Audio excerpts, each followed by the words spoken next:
Hi Rishi, it's Dr. Nate.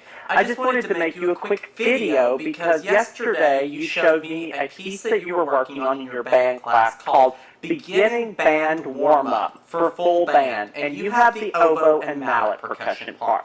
So I wanted to go over this and do a quick video for you because this is going to be one of the first exercises where we use left hand F a lot.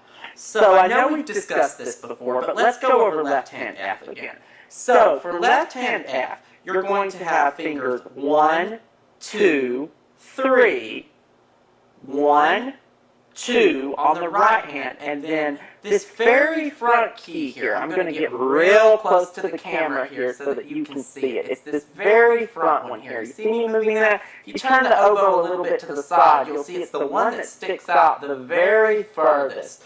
Some oboes do not have left-hand F. You are lucky and you have a left-hand F on yours, so we're going to use it. If you didn't have left-hand F, in this case, you would need to use forked F, which is 1, 2, 3, 1, 3, and your lowest key, which is your E-flat touch key. So this is left-hand F. You know right F already. We play that all the time.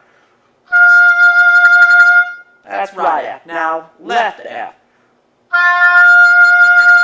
See? The same. And then forked F.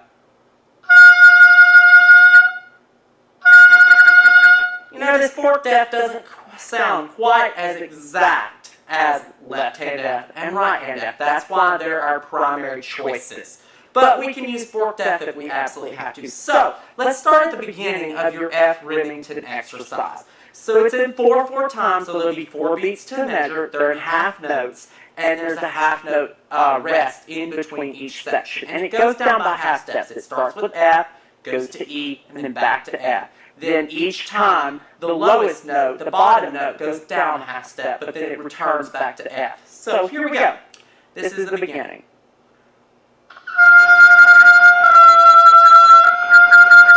So that was F, E, F. The next one goes to E flat.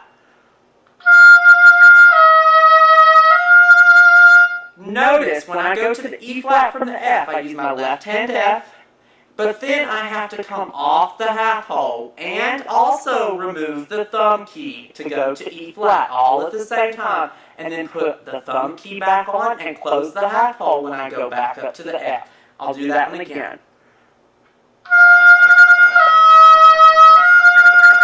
The next one is F, D, F. Same way, got to come off the half hole and release the register key. Sorry, that was my fault. I went to an E at the end. Let me do that again for you. Good. Now the next one, this one's a little harder. This is D flat. So we go F, left hand F, D flat, and then back to F. This one can be tricky. This may even take me a couple times. Let's see. Let's do the F. Now it's fine. Our D flat. And then back to F. So now let's try it together. Now let's try slurring it like it's written.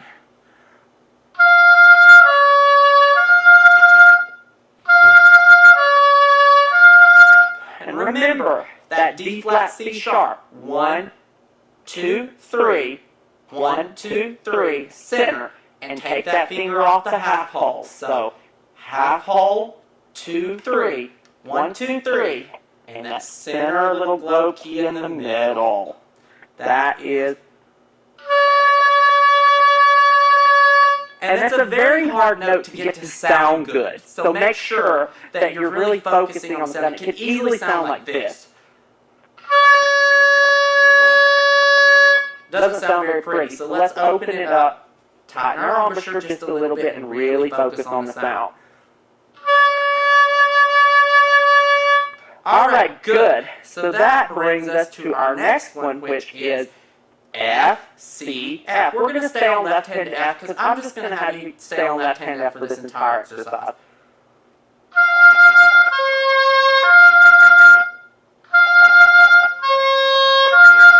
Moving on to F, B, F.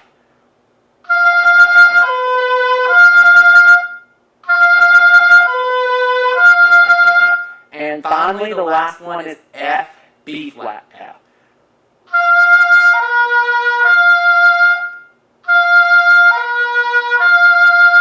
All right, so go through all of those just like I did and try to work on getting that smooth. Those are called your F Remington exercises. You're going from F down to a note and then back to F, and we're going down by half steps. Give this some practice, and I know you're going to do a wonderful job. See you next week.